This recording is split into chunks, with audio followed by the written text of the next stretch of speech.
بسم اللہ الرحمن الرحیم الحمد للہ رب العالمین والصلاة والسلام علی سید المرسلین محمد وعلی آلہ وصحبہ اجمعین رب اشرح لی صدری ویسر لی امری واحلل عقدۃ من لسانی یفقہوا قولی۔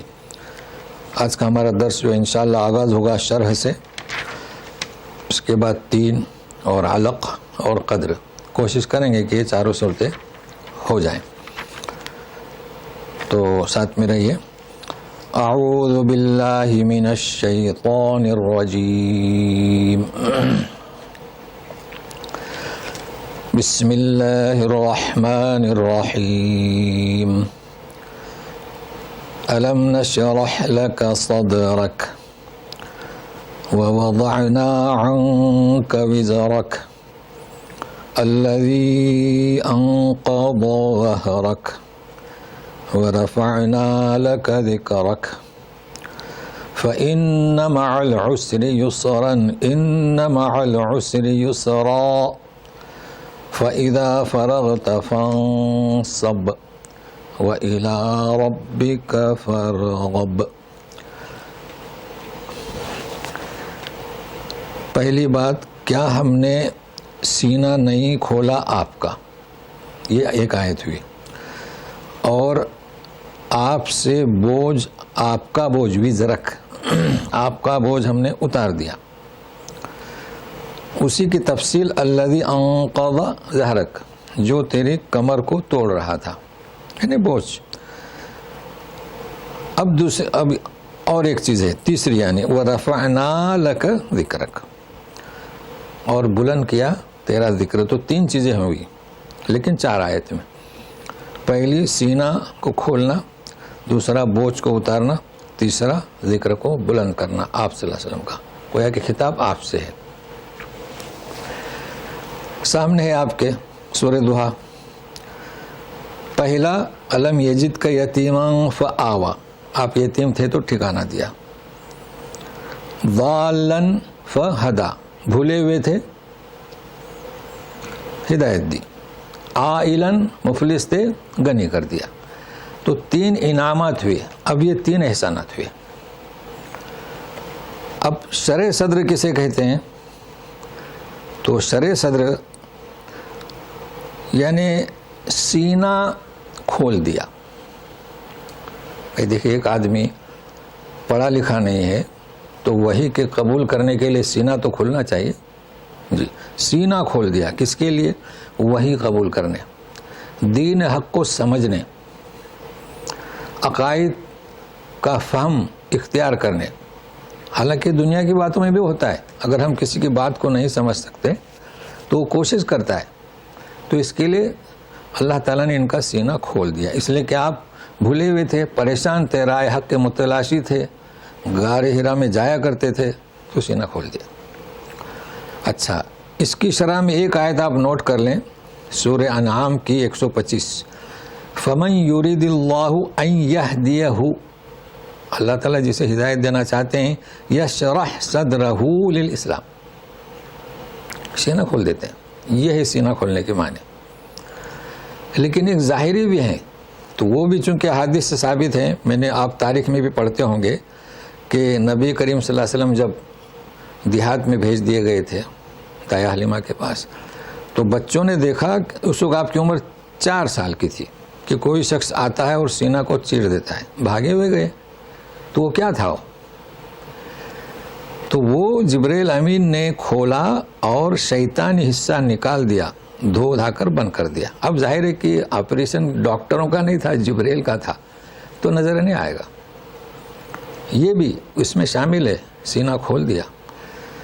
دوسرا، معراج کے قصے میں آپ غور کریں، جب آپ معراج کا قصہ پڑھیں گے تو من المسجد الحرام الی المسجد الاقصی، یہ سفر شروع ہوا، مگر آپ کہاں تھے؟ ام ہانی کے گھر میں سوئے ہوئے تھے، وہاں سے اٹھا کر لے جایا گیا۔ تو ام ہانی کے گھر سے کیوں نہیں سفر شروع ہوا؟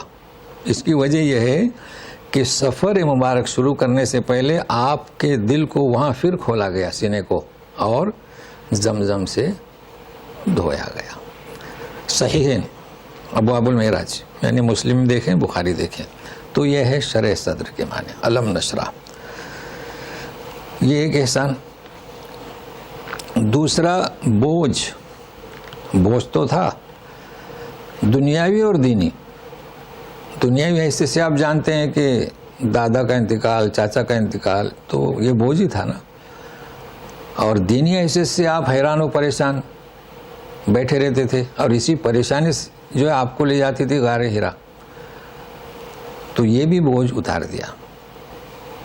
دنیاوی بوجھ خدیجہ رضی اللہ تعالیٰ عنہ سے یعنی ان کے دل میں یہ بات ڈال دی اور تجارت کے لیے بھیج دیا، پھر شادی بھی ہوئی، یہ بوجھ ڈال دیا۔ اور دوسرا وحی الہی شرح صدر، تو یہ بھی بوجھ ختم ہو گیا، جس نے کہ تیری کمر کو توڑ دیا تھا۔ ظاہر ہے کہ مفلسی، پھر یہ کہ پریشانی کہ یہ کیا ہو رہا ہے، بتوں کی پوجا ہو رہی ہے، مگر اللہ نے حفاظت کی، جس طریقے سے ابراہیم علیہ السلام کی، اس طریقے سے نبی کریم صلی اللہ علیہ وسلم کی، کبھی بھی بت خانے میں نہیں گئے اور حفاظت کی۔ تو یہاں تک یہ نوبت آئی کہ شرح صدر ہوا۔ اب اس کے بعد تیسرا انعام، بلند کیا آپ کے ذکر کو۔ یہ تو بالکل واضح ہے، دیکھیے ہر لہجہ اذان ہوتی ہوگی، پوری دنیا کس قدر وسیع ہے، خالی سعودیہ میں ہی دیکھیے، دمام سے شروع ہوتے ہیں تو ریاض، پھر جدہ، پھر یمبو، پھر مکہ اور پھر مدینہ۔ مکہ میں اذان ہوئی، وہ ختم نہیں ہوئی تو جدہ میں شروع ہوتی ہے، یہ آپ کا ذکر ہے۔ پھر ہم تحیات میں ہمیشہ پڑھتے ہیں اذان میں۔ اور ایک اور چیز شاید آپ کو یاد ہوگا، ایک کتاب ہماری نظر سے گزری تھی کہ 100 بہترین لوگ، کس نے لکھی تھی؟ کسی مسلمان کی نہیں تھی، وہ تو کرسچن تھا نا، یہودی تو نہیں لکھے گا۔ تو وہ کرسچن ہے اور ٹاپ پر رکھتا ہے کس کو؟ تو کیا لوگوں نے پوچھا نہیں ہوگا اسے؟ کیا لوگ خاموش رہے ہوں گے؟ پوچھا کہ آپ نے یہ کیا کیا، آپ نے عیسی ابن مریم کو فرش رکھنا تھا نا، تو اس نے انہیں سمجھایا بھی تو ہوگا نا۔ وہ مطمئن ہوئے، اس کی مخالفت ہوئی نہیں ہوئی، چونکہ اس نے جو چیز نبی کریم صلی اللہ علیہ وسلم میں دیکھی وہ کسی میں نہیں دیکھی۔ یہ چیزیں کئی چیزیں ہیں، اس میں سے میں اب کیا بتاؤں، اب وہ تو ہے نہیں، لیکن اس پر ان کا جواب ہے، موجود ہے، آپ کھوج کریں تو ملے گا۔ سب سے پہلے انقلابی حیثیت دیکھیے، کتنے انقلاب آئے ہیں، مگر آپ کا انقلاب جسے ہم کہیں گے انٹرنیشنل تھا۔ آپ صلی اللہ علیہ وسلم کی دعوت ہر جگہ پہنچی، آپ کے وقت آپ کے خلفائے راشدین تھے، تو اس سے بڑھ کر کوئی آدمی نہیں ہو سکتا۔ اب یہ اور بات ہے کہ لوگ جو ہیں چونکہ وہ سوچنے سمجھنے کی قوت جو ہے کھو چکے ہیں، اس وجہ سے ان کو حسد ہے، اپنی دنیا پرستی کی بنیاد پر وہ نہیں چاہتے تنگی، آزادی چاہتے ہیں۔ لیکن جس طریقے سے اللہ تبارک تعالیٰ کی ذات حمید ہے، مجید ہے، اسی طرح نبی کریم صلی اللہ علیہ وسلم کی ذات بھی کیا بالکل پاک اور طاہر ہے، چاہے کوئی کتنا بھی ان کو تانے دے۔ اب نبی کریم صلی اللہ علیہ وسلم کو ان حالات میں پھر بھی دلاسا دلایا جا رہا ہے جو ہم ساری امت والوں کے لیے، فَإِنَّ مَعَ الْعُسْرِ يُسْرًا، عسر مشکل، تنگی، کبھی ہم کہتے ہیں بدحالی، جیسا بھی سیاق سیواق ہو، تو ہمیشہ مشکل کے بعد آسانی ہوتی ہے۔ مطلب کیا؟ ہمیں صبر و تحمل سے کام لینا چاہیے۔ پھر دوبارہ اِنَّ مَعَ الْعُسْرِ يُسْرًا، تو اس کا مطلب کیا؟ تاکید، ہمارے یہاں جو حالات ہیں اس سے بھی ہمیں پریشان نہیں ہونا چاہیے۔ یہ تو دین حق کے پھیلنے کے لیے لازم ملزوم کا تعلق رکھتا ہے۔ فَإِذَا فَرَغْتَ فَانصَبْ، فرغت، اب جب تم فارغ ہو جاؤ، فارغ ہو جاؤ یعنی کیا؟ یعنی آپ نے دعوت دی، یا کہ جو آپ کی مشغولیت تھی دعوت دین کی آپ نے کر لی، اب یہ کہ روزگاری کا تو مسئلہ نبی کریم صلی اللہ علیہ وسلم کا نہیں تھا، تو اب محنت کرو۔ فَإِذَا فَرَغْتَ فَانصَبْ، جد و جہد کرو، آپ کا کام ہے۔ اب ہماری بھی یہی حیثیت ہے، جب ہم روزگاری پر لگے ہوئے ہیں تو کمپنی کی ڈیوٹی تو بجا لانا ہے، لیکن جب ہم نے اپنی ذمہ داری کو پورا کر لیا تو اب محنت کریں۔ یہ چیز ہم میں بھی پیدا ہونا چاہیے کہ فارغ اوقات میں دین کے لیے اب جس کی جو حیثیت ہے وہ محنت کریں۔ پھر دوسری آیت ہے وَإِلَىٰ رَبِّكَ فَارْغَب، فرغب تو فارغ سے ہے، اور ایسے حالات میں اپنے رب کی طرف متوجہ ہو جاؤ۔ متوجہ ہو جاؤ مطلب کیا؟ دل لگا کر۔ تو کسی نے ترجمہ کیا ہے متوجہ ہو جاؤ، فارغ ہو جاؤ، کیونکہ بچے ہیں. اسی لیے تو ہم لوگ مسجد میں جاتے ہیں نا اپنے فرض کی ادائیگی کے لیے، کہ اطمینان سے دل لگا کر متوجہ ہو کر ادا ہو. اسی طرح سے دین کا کام کرتے ہیں، دیکھو کسی جگہ جمع ہو کر، تو یہ چیزیں اس میں شامل ہیں. بہرحال یہ سورہ بھی ایک عظیم سورہ ہے، اور نبی کریم صلی اللہ علیہ وسلم کے تعلق سے یہ خاص ہے. جی، عسر یعنی مشکل. عسر کے معنی ہوتے ہیں کوئی سخت چیز، مشکل، ہاں عسر. اب یہ کہ عسرہ وہ اور چیز ہے، وہی ہے. دیکھو بہت اچھا، دیکھو عسر اور یسر ہے نا، پہلے عسر اور یسر.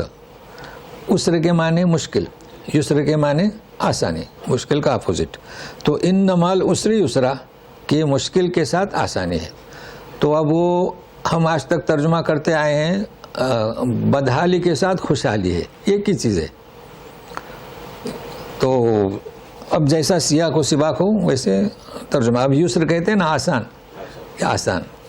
تو گویا کہ یسر زید ہے عسر کی، اور یسر زید ہے کس کی؟ اکراہ کی. اکراہ میں بھی زبردستی ہوتی ہے نا. تو ابھی کچھ نئے حضرات ہوں گے تو انہیں چاہے کہ ابھی بیٹھے رہیں مجلس میں، چونکہ اس کے بعد اب دوسری سورہ کا آغاز کرنا ہے. تو دعا میں یاد رکھیے اور ابھی انتظار کیجیے. جی.